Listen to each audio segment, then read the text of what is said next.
Hey, hello Internet, hello world. This is me, Dwayne Dane, and I'm talking about the robot I plan to make for the Hackaday contest.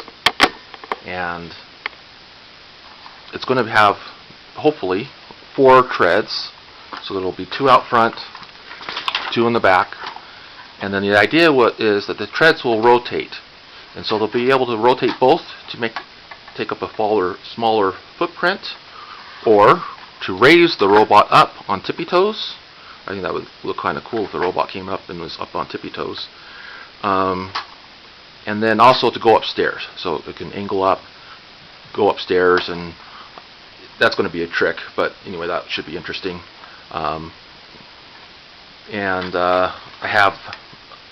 It'll be powered with these nice motors from Pololu, and it's a 70 to 1 reduction. I'm not sure if that's the right reduction or not, or if it should be, great lower gear or higher gear. I don't know, but that's the ones I have.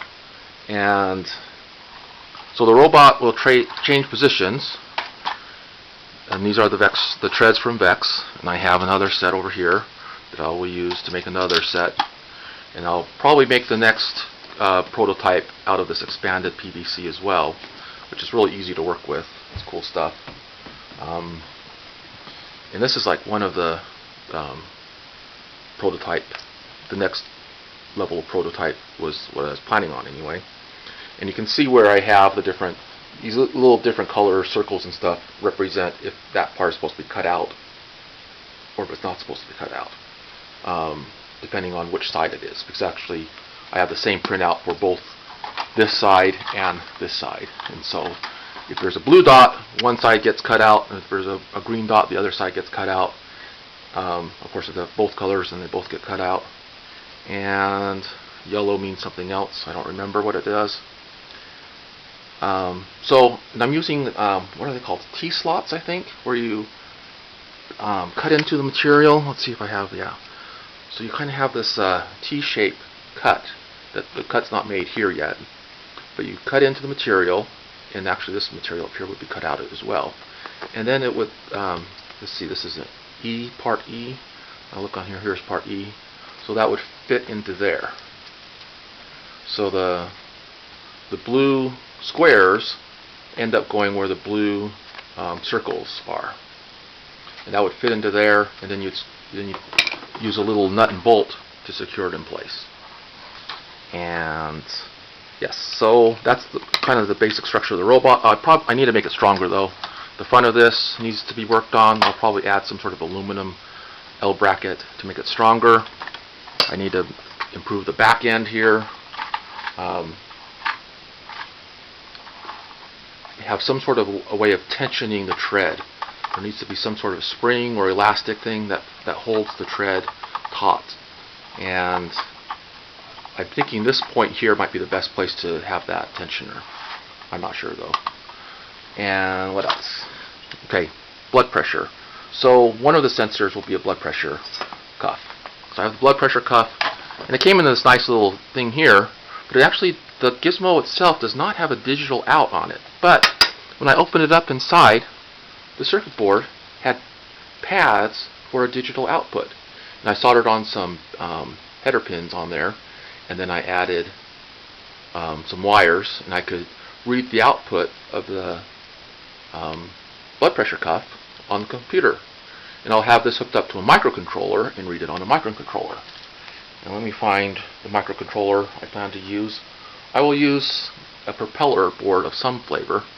This is the propeller project board, which are right now they're being redesigned, and so they're not available. But I'll either use this board or just make my own and dip trace and make a board. I need 4 H bridges total. So there's 2 here, and then I'll need 2 more H bridges to control the 4 motors.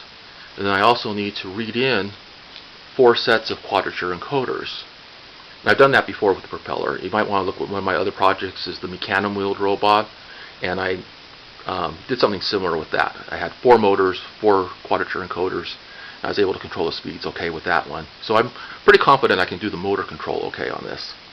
And I'll probably end up using more than one propeller because of just all the stuff I'll have on here. I'll need to control the motors, but I also will want some sort of interface. Let me grab that. Hold on for a second. It's over here.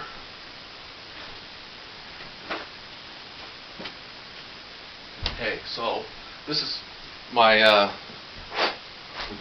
blow it off. This is my robot remote. But what I'll probably do is I'll make this part removable, this part with the screen up here, this black box thing.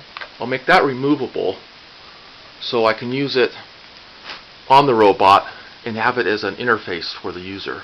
And the user can either use the touch screen, or I'll probably have a button pad as well.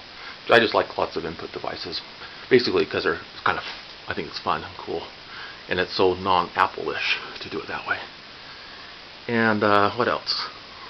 Not that there's anything wrong with Apple, just sometimes Apple just seems a little bit too cool and too sleek. So yeah, that's my PlayStation 2 controller, robot remote control. And I've probably incorporated that somehow into this project. Okay, yeah, so it's going to remind me about to take pills. Did I tell you that yet? It's going to remind me to take pills. I had a heart transplant 20 years ago, so I take lots of pills. And what else is it going to do? And it's going to monitor the house when we're away, watch for intruders, and basically